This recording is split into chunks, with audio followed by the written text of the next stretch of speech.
In this section, we are going to see the very first property of Flexbox, which is display flex.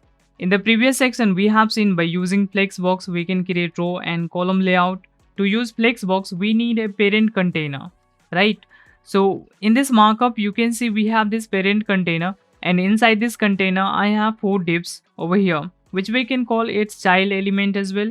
And when we apply display flex to this parent container, these 4 items are going to be its flex items. Okay, so now let's go to our CSS file and let's apply display flex to this parent container and let's see what happens. And now in the CSS, you can see we have some basic styling over here. I have given height and width of each item 200 pixel, and also I have set the background of each one.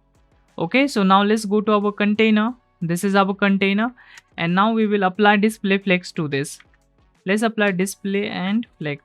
And now as I hit save, you can now see all these items have become its flex item, and now it has changed its orientation to row. So that is the default orientation. When you apply display flex to any container, it is going to be in a row. And now let's go to our HTML markup again. And now if I cut this out and if I paste this outside this container, and let's see what happens.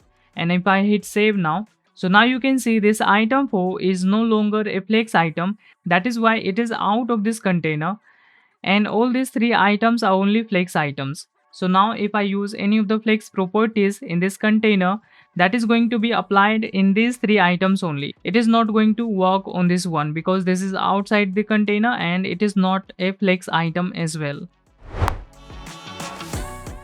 The other property I use a lot with display flex is gap, because gap create a space between these flex items. So if I write here gap, and if I need 2 rem of gap, so now you can see we have 2 rem of gap between these flex items. So this is one of the property I use a lot, and we will be using a lot throughout this course. Now we have seen what happens when we apply display flex to a container.